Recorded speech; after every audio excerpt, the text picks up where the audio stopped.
All right, we're up. All right. And I'll hit record here in three, two, one. All right, guys, we are back. We just took down USC 91 to 75, a 16-point win in the biggest out of conference game we had this season. We have a 51 game streak going undefeated against out of conference teams. This was our biggest challenge for sure in that. So it was good to secure it. Good for a beatdown. Good win. The national eye was upon us because Bronny Jr., LeBron James's son, played in this game after a long wait to play. So it was kind of cool to see the national media be interested, even if some of their hot takes were wrong. And today we got Ben on. He's been the workhorse of this podcast. He's recording with us today. And before we get too started, I want to encourage everyone to go back and listen to the Cliff Ellis head coach Cliff Ellis podcast we did about a week ago. That was a lot of fun. And actually, not even a week ago, just a couple days ago. It looks like from the metrics, a lot of people have already listened. But if you haven't already, check it out. And Ben, War Eagle. War Eagle, man. Once again, the Jungle the Auburn podcast finds itself going deep to its bench, just like the Tigers did. We had another monster night from our bench performers. Trey Donaldson, masterful on the floor.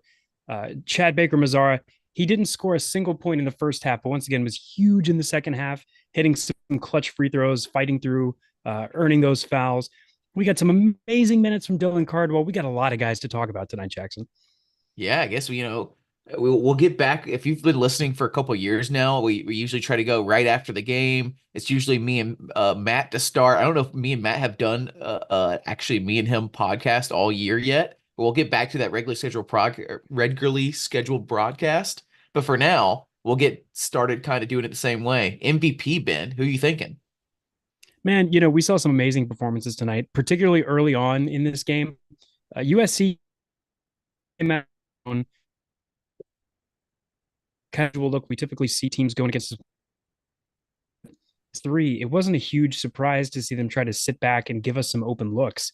And the man who took advantage of that, the man in the middle, was not the guy that we thought it would be. We're used to Janai Broom getting inside, getting those tough buckets. And instead, it was Jalen Williams. He emerged as the zone breaker we knew he could be from his power forward position. He hit some great jumpers early. He started the game off with a three-pointer. He finished the first half with 12 points. He was absolutely on fire. Yeah, that was big. They came out in this zone, USC did, and luckily we were hitting threes because it looked kind of like some past teams that had bad offensive struggles, but we were passing around the arc over and over again. No one was getting the ball in the middle. No one was driving. Luckily, we hit some threes to start the game, and it was tight to start the first 5 to 10 minutes of the game because of that zone. Luckily, eventually we ended up breaking that zone by breaking their press. They were pressing on us. We just kind of head full of steam broke through that, and they never got to set up their zone again. I'm not sure why they insisted on pressing the rest of the game pretty much, but that's how we kind of broke through on that. And Jalen was a big part of that. He's been a great part of our zone break for a couple years now. Like if there's anything special about him, that's the most special thing is that we can throw it into him and he can kind of be diverse with it. Janai Broom also did a couple times getting that ball in the middle and breaking it, getting those little floaters in.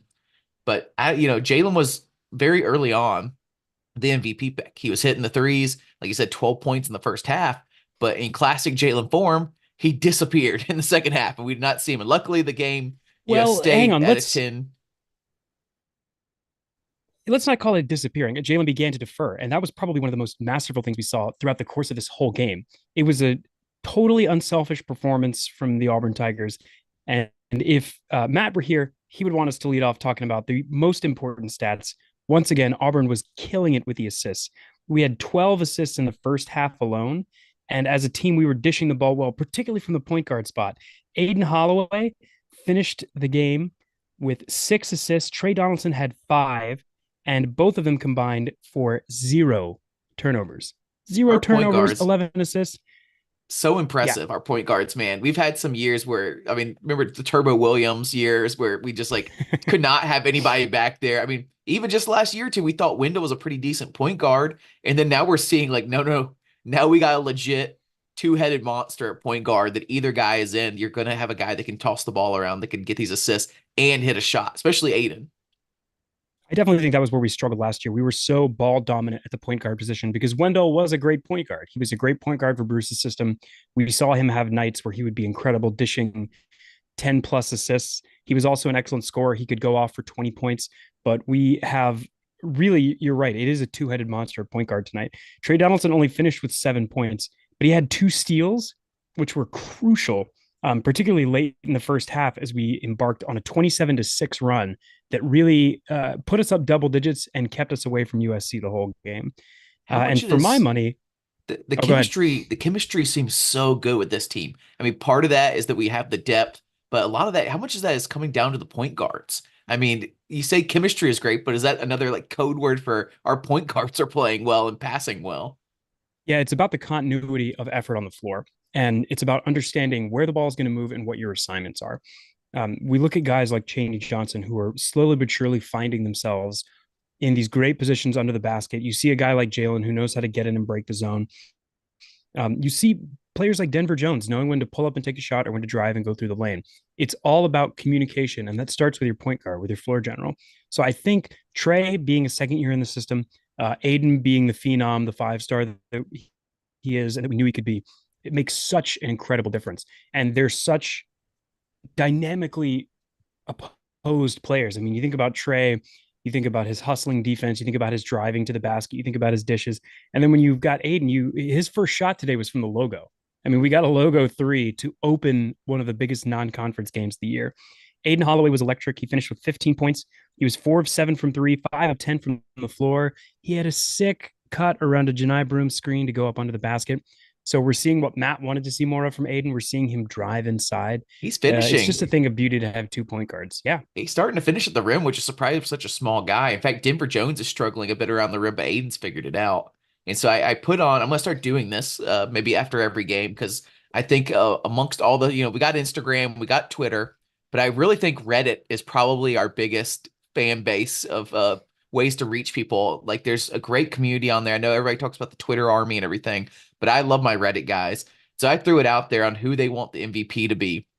And so let's see. Bolt 585 said the box score isn't particularly impressive, but I got to go with Dylan Cardwell. He was electric today. Matt AU05, who I've seen on Reddit a million times, another great Auburn fan on there. He said that's my vote. Other guys may have been a little better. Our point guards are fantastic, but Dylan brought the enthusiasm and got us going. At a number of times. Having a backup center of this caliber is a luxury. He isn't perfect, but most teams don't have a backup five like that. Totally agree. The athleticism from Dylan Cardwell is crazy. It was so cool to see him put that together tonight with points, with blocks, with steals. It was a lot of fun. SC War With Eagle assists, said, Dylan had 2 assists tonight. yeah, Dylan said, or SC War Eagle said Dylan.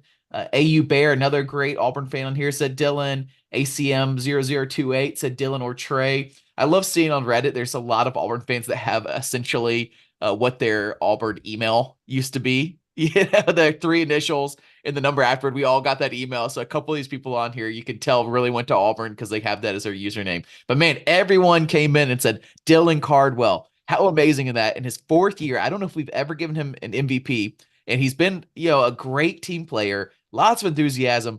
Do it all, Dylan, friend of the pod, but this might be his first MVP. And against USC, I mean, it's one thing to be against Alabama A&M or ASU or Chattanooga or something. You kind of think like, okay, maybe he can use his athleticism to get against them. This was a good, talented USC team, and Dylan just turned it up somehow this game, and you hope he can keep doing that. I mean, you can just see that they really did not have an answer for him. USC got into a little bit of foul trouble. Isaiah Collier fouled out, and I am going to absolutely butcher his name, so I'm not even going to try. But Vincent, number 3, the power forward for USC, 7'1", 240, really, really big athletic player. He wound up fouling out because we were able to get him so frustrated in such foul trouble. But this is another example to me of this coaching staff having an amazing scout on. Bruce Pearl had mentioned to some of the media members before the game that he thought our bigs were more athletic. They're not quite the same size. We don't have any 7-footers this year. We don't have the towering Walker Kessler, but our guys can run. And say what you want about Do It All Dylan. One thing you cannot say is that he's not a pure athlete. And his ability to get up the floor and get into his position first made a huge difference tonight. He had a career high with 11 points. He finished with 5 total rebounds. Like we said, 2 assists, 2 steals, or 3 steals rather, and 2 blocks, all with only getting 3 fouls. I mean, it was a masterful performance inside. There was we went up pretty pretty big on USC pretty quickly. It was back and forth about 5, 6, 7 minutes, and then we went up about 10, and we stayed up 10 pretty much the rest of the game. But USC really fought back at times. Near the end of the half, they fought back pretty hard, where you were wondering if you let them get under 10 at halftime, it's gonna be tough come out in the second half, kind of like that Baylor game earlier in the year. Luckily, we had a Hmm. great ending. We really fought just as hard back. And part of that's probably depth, that we can fight that hard, even though we're already up 10, because we still have enough guys that want it out there. So that was good to keep it up 10. I think Aiden hit a three right at the buzzer at the end of the half to really put a Yep. cement that, like, we are not letting you guys back in the game. But Dylan, he brought a lot of his energy early in the second half when things could have gotten a little wonky. We could have let him back in the game. Dylan just kept bringing that energy, man. We left him in there for a long time. He kept getting tons of dunks, great passes from people. But there was one kind of moment or couple possessions in a row that I was texting about, and I had it pulled up over here because it was the moment where it was like, this game's over, because Dylan's playing like this back to back to back. He had a big block on the defensive end. Okay, great.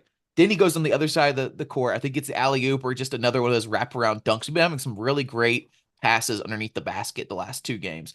Gets a dunk, goes back down the court. Another huge block. The fans are already going crazy because he's already just went from a block to a dunk. Now he comes back down.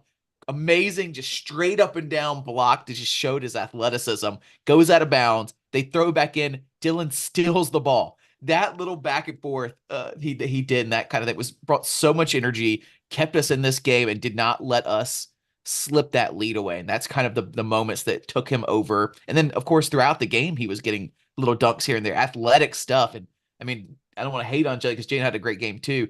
Like I said, disappeared a bit. And there was one or two moments where Jay, or at least one in particular, where Jalen, I thought, was going to do something special. He was about to dunk on somebody, and he just couldn't pull it off. Meanwhile, Dylan, he did that. He powered through and would dunk on some people, Yeah, and it was a lot of fun. Jalen did have a really sick feed from Trey Donaldson. That was his final points in the second half, where he had sort of a thunderous dunk. But again, by that point, the game was out of hand.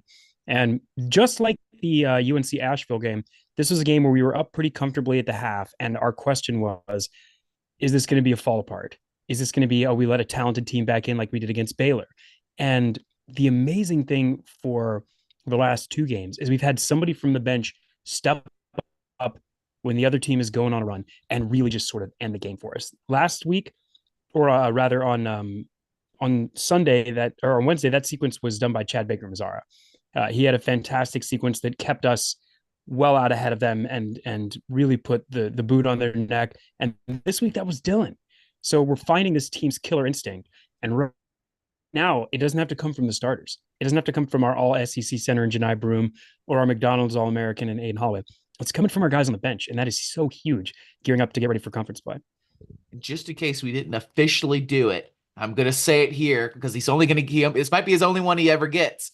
MVP for Do It All, Dylan Cardwell. Congratulations. I know he really cares about the Jungle MVP. I know they wait with bated breath on it, but it's a big deal for us, so we have a lot of fun with it.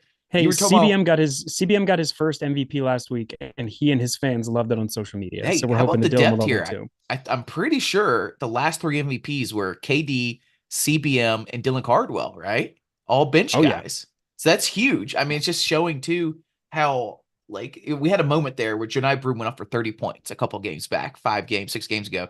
And we had really bad 3-point shooting. We said, uh-oh, we're getting memories of last year where we're gonna have to just completely rely everything on Janai Broom if we can't get the shooting going. Now, 3 games straight, our bench players have led us to MVP. It's been fantastic. And part of the big part of that is just these games have been so team oriented that you couldn't really, oh yeah. like, there's not one guy. And so then you look up and you see a guy like Dylan have a game like this. You see KD or CBM, and it's easy to give it to him because that's what makes the difference. We kind of expect some of these. I mean, maybe honestly, if Aiden or Jonai were coming off the bench, they might would have won it because we would expect less of them or something. But, it's just cool to see that. And then I was going to bring up KD because you were talking about bringing that little energy off the bench.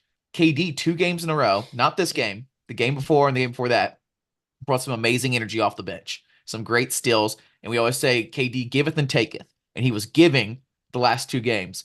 But today, he took it. He came in with Yeah, a it was a he little came in take. with It was a a little take. he came in with a ton of energy. And I was like, man, I hope he could put 3 games together. Like, he came in with immediately with a steal, I think, and maybe a tough two when we were having a hard time breaking the zone. It's like, man, if he could keep bringing this energy, like, this would be the KD people like hoped he could be.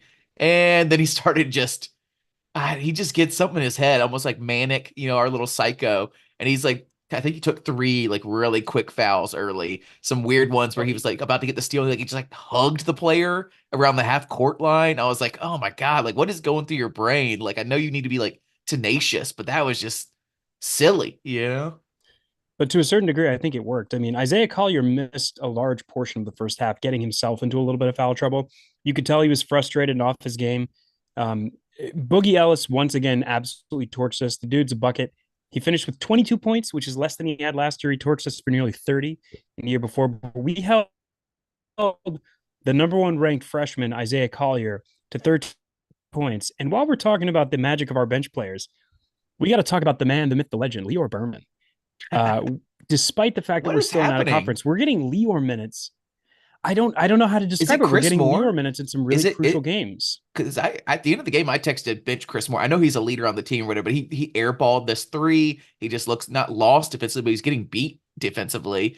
His whole thing's supposed to be hustle and rebounds, and he has done that at times. But I think we're playing Lior because Chris Moore's playing so badly. I think that's what it is because CBM is playing really well. At the end of the year, at this Yeah, point, I'm getting pretty confident with CBM as long as he stays healthy and keeps developing. He doesn't do anything stupid. I'm starting to think we need to play him 75% of the time because his backups are by far the weakest backups of all the other positions. Like every other position has a pretty decent backup. Maybe Cheney's not super great, but he's solid. Chris Moore and Lee are. I'm loving the Lee minutes. I mean, he had a great layup in this one. I'm pretty sure he got a steal at one point. He did miss a free throw. I know you were irritated about that, but I think he hit an just a open. Did little he bit. open a three, Leor? No, Lior missed No. his three, but he did hit a great driving shot. Yeah. And he got a steal from Isaiah Collier. He forced a turnover. That was pretty incredible. On And Chad eight on Maker eight Vazar does, minutes. 8 minutes for Chad Leo Berman, 11 for Chris Moore, and CBM. What'd he get? 22. 22. So that's about how I want Yeah. it, honestly. So it's just interesting to see Leo Berman, and he's solid. He's solid out there. The one bad thing is that and I was going to talk about this later, I guess too. We can go more in depth with it. Now that charges are essentially gone. I mean, they changed that rule. I mean, how big were charges in the last 10 years in college basketball, especially the last 5, and now they're just gone. Yeah. Like, and it's kind of crazy. It's And honestly, it's great. I think it's good for college basketball now that I've let it sit for like what, 8 games now. The fact that we're not constantly seeing players trying to shuffle over just to get walloped, just to have your star player, like a guy basically go underneath him and get hit. It just didn't feel like basketball, right? It felt like kind yeah. of you're trying to be too clever, too cute, and the refs would always call the charge, and it would ruin games half the time. So I'm kind of glad it's gone. And now that it is, I'm like, I don't think it made that much of a difference. It just made basketball better, honestly. Yeah, the longer we watch it, I think the more it begins to make sense. We usually only see one or two charges a game now, and they tend to be the more egregious ones. It's no longer just And they're away from the can you basket. That's the only yeah, time you can get them really. If you get somebody like at half court coming up with too much head of steam or coming off a pick or something like that, you might get it.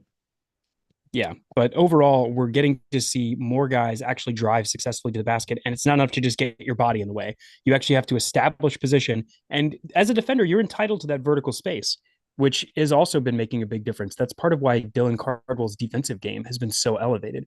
Dylan can jump out of the gym, and he's already 6'11", so his ability to have the right to that space going up all that way has been a real game changer. The reason why I brought it up just like it was because Lior used to be pretty decent at taking charges. KD Mm-hmm. was really good at taking charges, and we've not seen that very much this year. And so it does change their 2 games. But honestly, I definitely trade that for the amount of annoying charges our players have taken over the years when they drive at the basket. And now you just don't see Yeah. that. You see people finishing at the basket. You see people getting out of the way. It's just a lot cleaner basketball. Honestly, it's another one of those too where the refs are constantly doing stupid stuff. Our refs were terrible again this game. Honestly, it's so funny because we go nuts about the refs when it's a close game where our players are going out or whatever. These refs were just bad.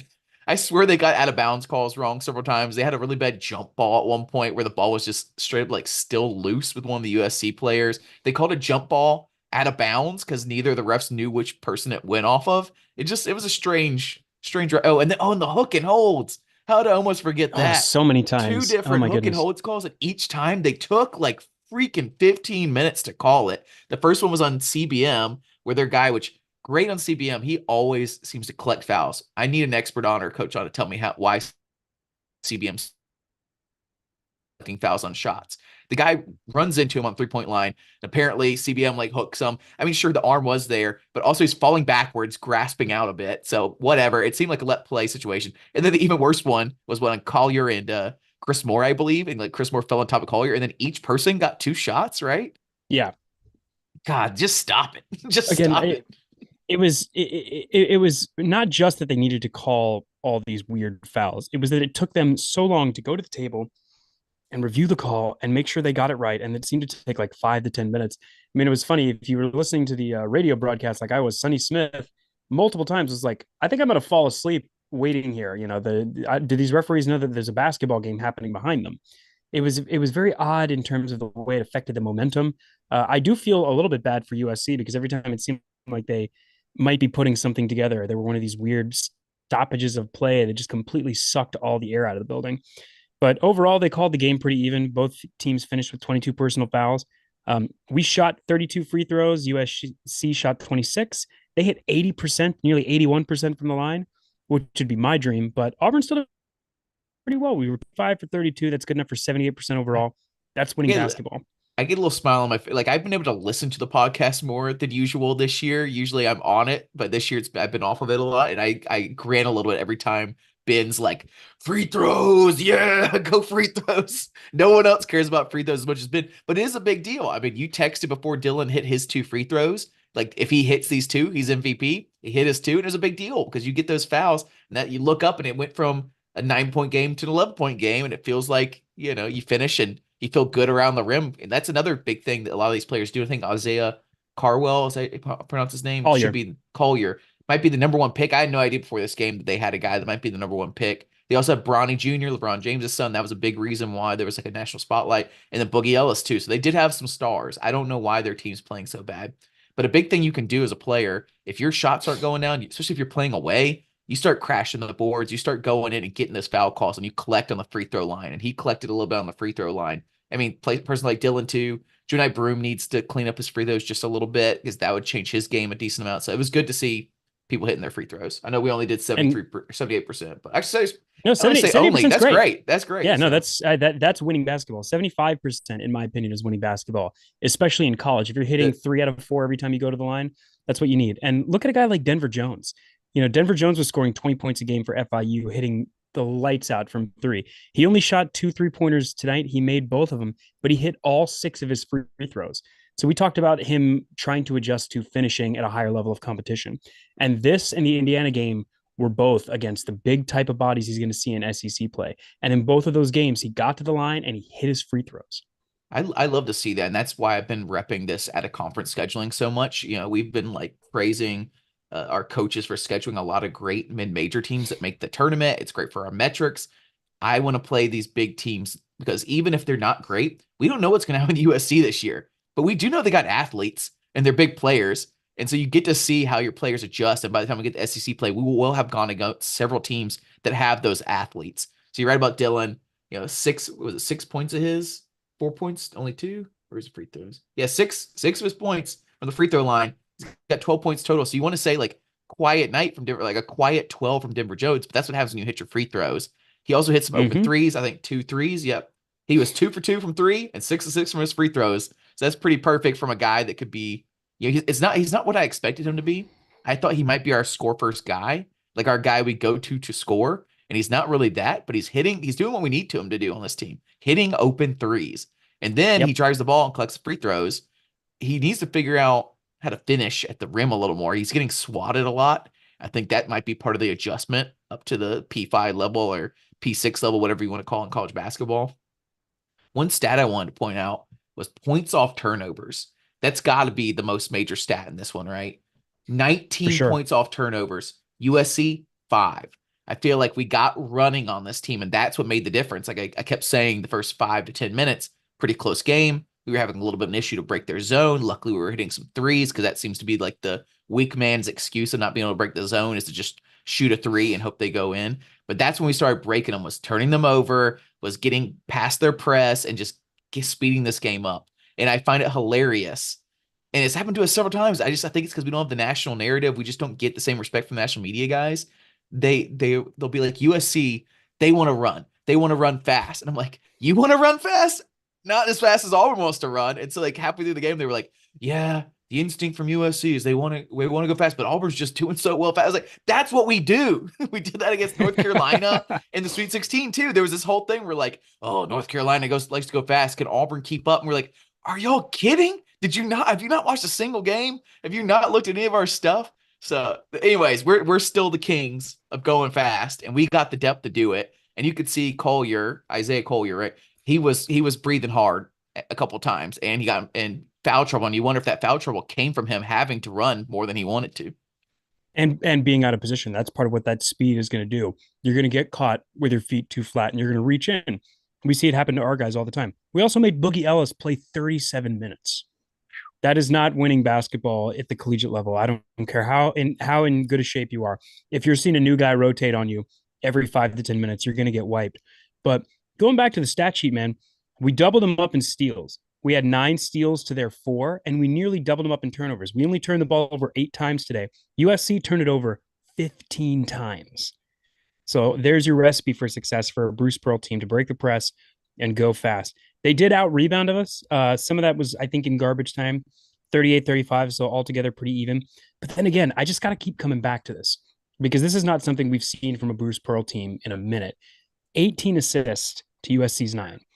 18 Double. assists on 29 made baskets. Doubled them up, doubled them up. We're passing really well. There was one moment on the national broadcast says they were okay. They were talking too much about USC, but at one point they did right at a half bring up that USC has not been passing very well. And at one point they passed the ball 4 times and then hit an open 3. And they're like, why are they not passing more? And we've been passing really well. And what is going on underneath the basket? I need Matt on or one. You might know the X's and O's here. We have had a lot of great under the basket backdoor cuts or whatever you want to call it. They're leading to dunks from Dylan Cardwell, dunks from Jalen. Like, I don't know what we're doing to keep people open now. Even Leor's had one. These backdoor cuts have really becoming open. So much of that is coming from the new 5-out that we've been playing. And what's awesome about today is we got to see Dylan run a lot more of it too. And so what that's doing is when you pull your center out, you're drawing the big guys away because they don't want to have a big guy on a little guy who's just going to back him down to the basket. So now your defensive alignment has got to completely change. And we've seen Jalen do it. We've seen Chaney do it.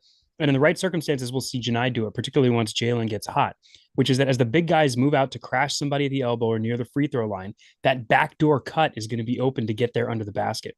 And a lot of that was just running it too. We saw Dylan get down the floor and set up early on turnovers, on block shots, on missed baskets. We're just a hustling team getting down there and getting to our spots really early on. In the Indiana blowout, I mean, that's what Jalen did, right? That's all he did in the second half was just kept getting great passes underneath the basket and finishing it with a dunk. And that's who ended up with like 24 points his best night. Same tonight with Dylan Cardwell. So I hope we keep getting to see that. 2 years ago with Walker Kessler, we had this great like mesh moment with Walker Kessler and Wendell Green with the alley oops or finishing it with a layup. And then they took that away from us. So I'll be curious to watch other teams try to take that away from us and see how it changes our game. No slight against Wendell. Like I said, Wendell was a fantastic point guard for us. We get some really great years. Wendell is a champion. He was a champion in his time at Auburn. And Aiden Holloway is just he's on a different level. We've seen teams try to trap Aiden at the top of the key. And some of it has got to be that Aiden is a little bit more confident in his other teammates than maybe Wendell might have been, particularly last year. But Aiden's passing vision is just incredible. And his ability to pass out of the trap and to anticipate the trap coming makes such a huge difference because that was really how they took away our alley-oop game last year. Trap the 5'11" point guard, and now nobody knows to come back. Nobody feels confident handling the ball. Denver Jones, it's clear, feels confident handling the ball. We've seen Trey Donaldson even playing the 2 at times. We know that Chad Baker-Mazara feels comfortable handling the ball. I've seen Chad Baker-Mazara take it up the floor on his own before we get set into the half court. So we've got a lot of guys that just feel more comfortable on ball, and that's what's going to help you break that trap. But we're not as tied. Oh, go ahead. We're talking about points off turnovers, fast break points. We're finishing our fast breaks this year. Last year, man, we were terrible. I feel like we didn't want to admit it until like later in the year, but we could never seem to finish a fast break point. We'd always get fouled down there or slow down too far. We weren't getting the passes off. That's really what it was. Now we're making these tremendous half court passes up to open people underneath the basket for a dunk. Part of that might be that people are getting to where they need to be, and that didn't happen last year, but I think a lot of it is confident in passing. I mean, some of it's Aiden, some of it's Trey, but you see some of the big guys make those passes too. Tonight, Cheney dropped one, which sucked, but Oh, mostly yeah, it so was brutal. far, there's been a bunch of amazing passes along with alley oops also. So I just, man, the chemistry is just on another level. Yeah, you can really see that Trey's so much more confident in the system. You can see the guys like Janai. Janai is his second year with us here at Auburn, which is making a huge difference in his game, not just offensively, but in his court vision. And before we go too much further away from the individual stats, I do have to point out Janai had 4 blocks tonight. So once Wow. again, Seven the iron left blocks, hand was up there. 7 blocks for the team. The block party's back. I love getting shout out for that. If Ben's is free throws, mine's blocks. It's fun, man. And that's what we want to. Why are we here, right? We're here to have fun. You That's right, know, like baby. last year wasn't super fun, but this year, you having a good time, Ben? Oh, I'm having a great time. And Janai, I wish that I could crown you MVP for hitting all 3 of your free throws, especially on a night when you went 4 of 14 from the floor. Janai had so many great looks, and it was his night to have an off night. We've seen Aiden have an off night. We've seen Denver have an off night. Tonight was an off night for Janai. We know this guy can score 30 plus points, and today would have been a great day for it with the position that he was getting, particularly early on in the middle of the floor. He's struggling to hit some shots. He was going up against really, really good defenders inside, some really big guys.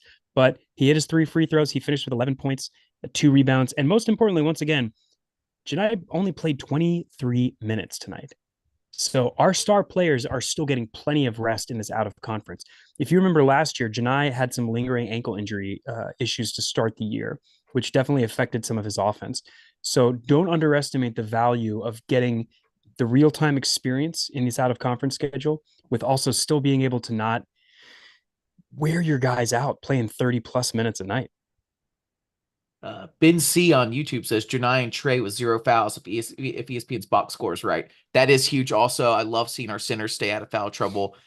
Man, a lot of this college basketball stuff is learning how to win in different ways when different things aren't working. Janai last game or two has not had a ton of points, but I wonder in away games later on when our shots aren't going down if he's who we'll go to. I'm hoping that's how it ends up. Yeah, Pocket Watch is here. He says that apparently Auburn Live's call-in is happening right now. We're look, we want to be on live right after the game. That's going to be our thing. We're having some struggles getting the scheduling all together in the out of conference, but stay tuned. Follow us on Twitter. Follow us on Instagram. We'll always let you know when we're going live. And Pocket Watch said he really enjoyed hearing from Coach Ellis. I did too. That was a great podcast, Jackson. Yeah, it was a lot of fun interview. I mean, every time we've had one of these head coaches, I mean, that's part of their charisma, I guess. But Sonny Smith was great. Go back and listen to that one. Bruce Pearl was great. So was Coach Ellis. Me and Matt after the call, we're talking about how we want to get Jeff Lebo on, and one day, Tony Barbee. If we could get No, that guy on one day, veto. 20 years from now, when things have cooled down a bit and we're not worried about that's way in the past, then maybe we could figure that out. Well, Jackson, while we're talking about the program building and Auburn embracing its history and its legacy, let's talk about 49 straight non-conference home wins. I thought it was Neville 51 Arena, we now, have right? 51 now, no, right? it's 50, it's 51 total, but it's 49 out of conference in Neville. Okay, wow. It's been a wild ride. I mean, you look around the league. I'm pretty sure Kentucky again lost at home to some small team. They lost to Evansville a couple years back. Just the team we just played, USC, lost to Long Beach State or some other Long Beach, whatever. So don't take for granted the motivation Bruce can put into these players to keep them updated. We've just gotten used to it. Like as soon as we do lose that, we lose to Penn this year or something like that, we're gonna go nuts and the sky is gonna fall. But honestly, every team is due for it every couple of years. I mean, we've just been really not lucky because our coaches are really good and keep them motivated, but enjoy the streak while we have it. And I want as many streaks as possible. Matt mentioned that last podcast. I hope we're ranked at the end of this because I think we're going to look back on this golden age of Auburn basketball and hope that we secured as many rankings, as many awards, as many wins against teams as we possibly can. With any luck, when the AP poll comes out tomorrow, we're going to see a number next to our name, and it's a chance to build a new streak. We set the record last season with the most consecutive weeks ranked, and all records are made to be broken. You heard Coach Ellis talking about that, getting ready to hand over the second place in all-time wins to a BP this season, and he loves it. He loves making records because he loves seeing them broken, and we're the exact same way. We love making in history because we're going to go out the next day and we're going to make some more. Speaking of history, Jackson, who do we have next? Alabama State, is that right? If I look at our I think schedule here, so. That is where USC is going next. They're going to go down to old Montgomery. they're playing on And Tuesday. That'll be interesting to mhm. watch. I mean, they just lost to Long Beach State or whoever they lost to. Then they come and get blown out in Auburn. ASU should get blown out in the Acadome, and I'm sure we'll see. I'm sure they'll like at least if they're smart, they'll take some of these USC players. I know some of them are from Atlanta and different places already, but there's lots of. I'm from Montgomery originally. Ben's from Montgomery originally. There's lots of civil rights Shout museums. I out. have friends in New York. They've even gone down to go see the different civil rights museums and everything down there. So I have a feeling that's what they'll be doing on Monday or even before the game on Tuesday. But man, they better watch out. They're playing badly, and this is the biggest game that's ever happened in the Acadome. So Oh, for I sure. might tune in honestly, and I think a lot of people will be tuning in to see more Bronny James. I mean, you can feel the clout or the hype or whatever for this kid. He's a persona around the country. Yeah, and it's not just that. It is that USC assembled a really good recruiting class overall last year. They remind me a bit of how Arkansas has been the last few years. You know, some lottery picks mixed in with some older transfer guys. And it's just a race to see, can you put it together in time to make the tournament? You know, Arkansas somehow manages to get to like the Sweet 16 every year, despite being incredibly mid, losing 10 plus games. But talent always shows out. If you can ball, you can ball. And we saw USC come in and their ballers played out tonight. Bronny's obviously still being managed and recovering from his cardiac condition. But when you tune in on Friday, you're going to be able to see how we do now against Alabama State. That game is Friday the 22nd. It's going to be a night game at 8 p.m. You got to win your clunkers, as Matt always says. This is Alabama State's the playing. this is the best time of year to go to an Auburn Neville Arena game. This will be the cheapest the tickets get for a while. We play For Alabama sure. State on Friday, Chattanooga on Saturday, December 30th after the holidays, and then Penn is our last out of conference team on January 2nd in the new year, the day after New Year's Day. Any of those scare you a little bit? Any trap games in there? You know, to be perfectly honest, they're all trap games, but it depends on how you want to look at it. Do I think we're going to lose any of those games? No, I think we've shown enough that this team has talent and they're putting it together and they're figuring out how to win. But and they're going to be at home. They're going to be in Neville Arena, which is going to make a big difference. But it'll be As we Neville Arena with no students, right? Students won't come back now until There will January. be significantly less students, but again, you're still talking about the home court advantage. You don't have to travel. You know the rims really, really well. But the question is going to be, can we continue learning? Can we continue developing? And can we see this team absolutely dominate some inferior competition? That's the one thing I feel like we really haven't seen yet. Even against UNC Huntsville, they hung around a little bit longer than I was comfortable with, in part due to the fact that they had a really outstanding player in Drew Pember. Alabama State's not going to have any answers for us. They've played most of the SEC West at this point. They lost to Ole Miss to start the year. They've lost to LSU. They lost to Mississippi State last week. Oh, no, sorry, that was Mississippi Union. They beat them. They're not a great basketball team. And USC is probably going to try to right the ship a little bit with that game. But we I, need to I stomp. just I just looked up because I'm worried. I always worry about these Ivy League teams. Maybe it's like my own, like they're good marketing or whatever. I'm like, oh, they're gonna have a bunch of smart white boys. They're gonna play some sort of weird offense. They're gonna do something interesting. They're gonna hit their open shots kind of thing. If you don't bring it that night, they beat Villanova earlier this year, 76-72. The Villanova that is constantly in the national championship games or going deep in NCAA. Now Jay Wright has left, their legendary head coach, but still they beat Villanova. So watch out for that one. That might be the biggest trap game left. And then once we get through there, I think between hopefully Villanova's not having a great year. They're 7-4 overall. They're at the bottom of their conference right now. Um, still they're a yeah, big they got the recruits, they've got the facilities. Like it's still a big deal for them to beat Villanova. But if yeah. you're, looking at the schedule here, we usually do an SEC preview and we'll hopefully have a guest on maybe to come do that with us. Between January 2nd and January 6th. I don't know. We'll have to look at our schedule. The first SEC game we play is at Arkansas, I believe. So we'll definitely have to talk about that one. That'll be huge. You just got to hope that Muscleman has his typical SEC beginning play where he can't get together, then they get together late and do some nonsense in NCAA. So maybe we can help set that off right. Start the year off blowing them out by 20 points in Fayetteville, and that'd feel all right.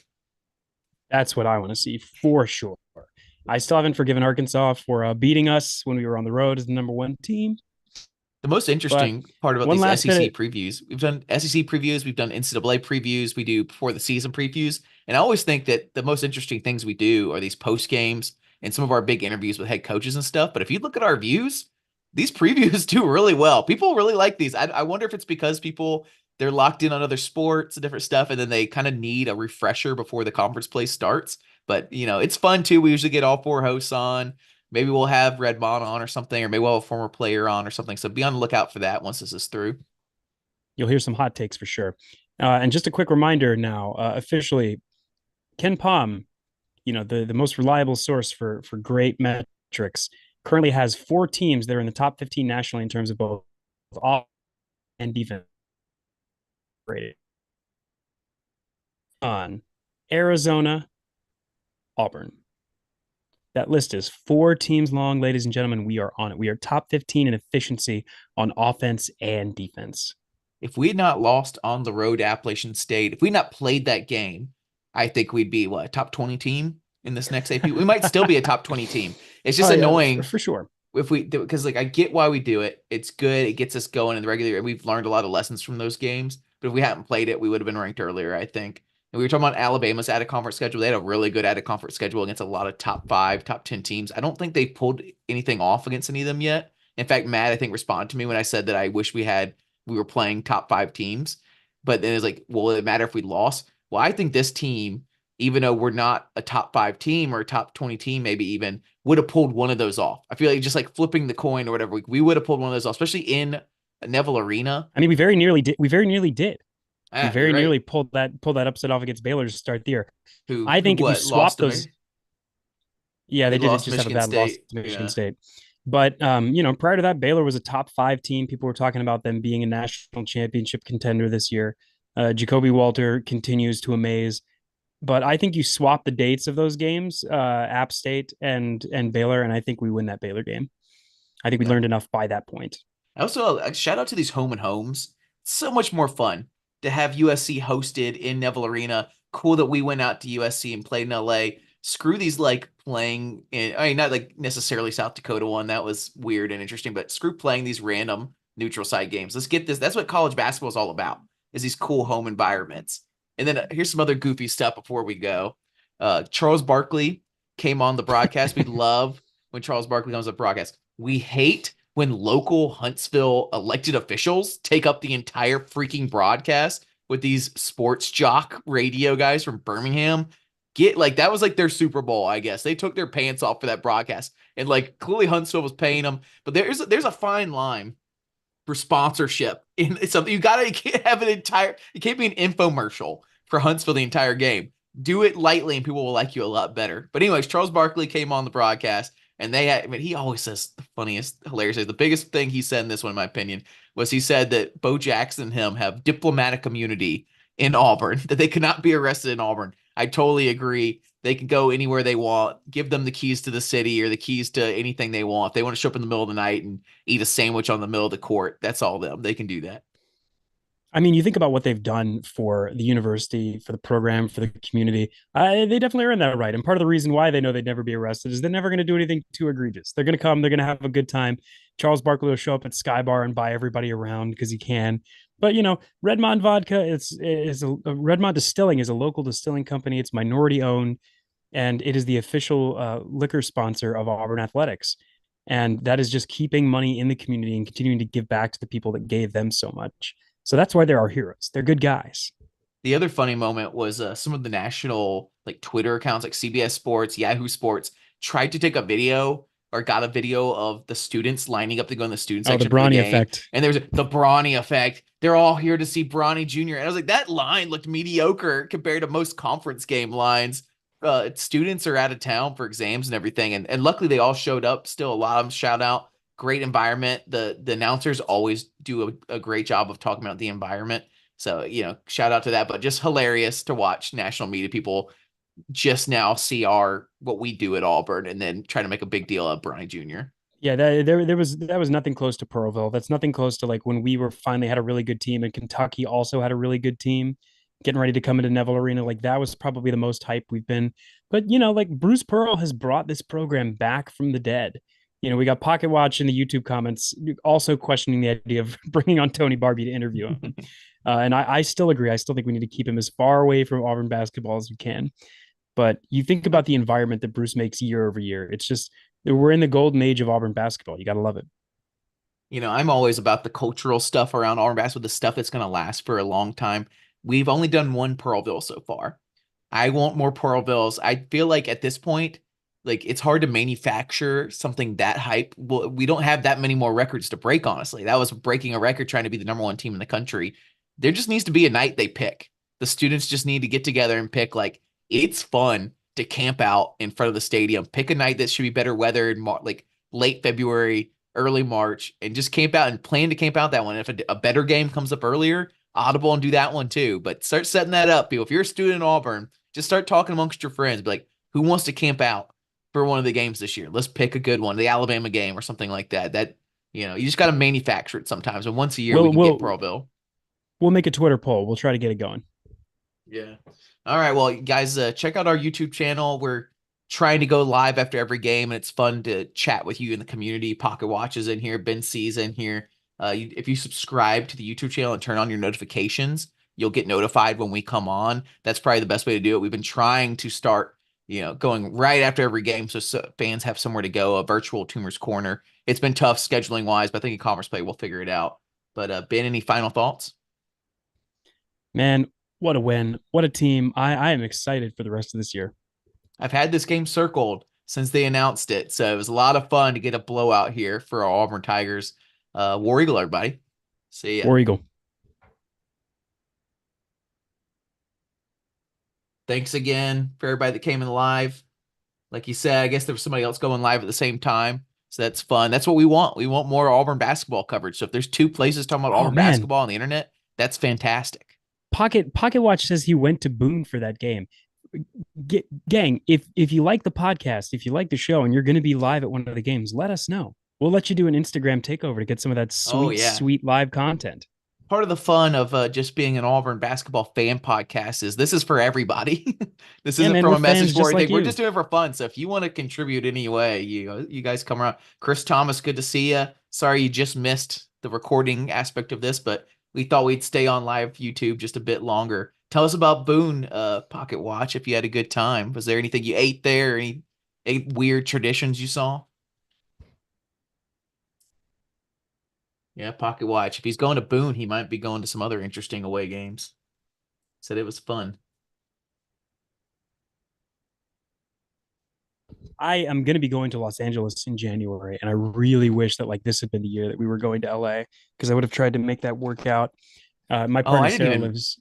I didn't Yeah, even I didn't even mention on the broadcast that my fiance is a USC alum. And so we wait, is watched she like, really? How did I not know yeah, that? yeah. We watched like half the game. And I kept making the joke because this is what they do. They call Fight On that they do that because they're the number two team. Yeah. Starting And with the number two team in Neville. I'm sure if they, I don't know, she doesn't care that much, but if they've been winning a little more, tied it up, she probably would have smack talked a little more. But we beat them so Oh bad yeah. so early before she could hardly even wake up. Sarah went to U of A, and so I keep hoping for an Auburn Arizona basketball match. We haven't had a game with them in a long time, but maybe one of these Here, days in March Madness. here's the YouTube live hot takes. I feel like less people watch our YouTube live so you can say stuff. The colored, like Pocket Watch said, they wear these overalls with school colors. I remember the first time I saw one of those. Some Big Ten teams did it on a broadcast. I saw like maybe in like 2008 or nine, and I was like, man, lame. Like we dress up for our games and do cool Southern culture stuff, and they wear some stupid overalls with their hoodies or whatever. And then 2010, Clemson came into Auburn, and there's a couple Clemson students in these overalls, and they said something to somebody like, "Oh, we dress up like this or whatever, and you were dressing all fancy or whatever." I was like, "Oh, I didn't know Clemson was such a shitty school." You do the Yeah, no overall kidding. thing, you do the overall color thing, and like clearly somebody makes them, and these people like all over the nation think they're like repping their school in these overalls. I'm like, it's just some manufactured nonsense. Like no one school has this like as a tradition. You're just buying the random thing, and all these other schools are doing it. And it's just I don't know. I think it's ugly. Auburn, there are some Auburn fans doing it, and I'm just like, do something more original. Exactly. Like the coconut bra. All right, dude. I'm out. Thanks for joining us, chat. We'll talk to you next time. See ya.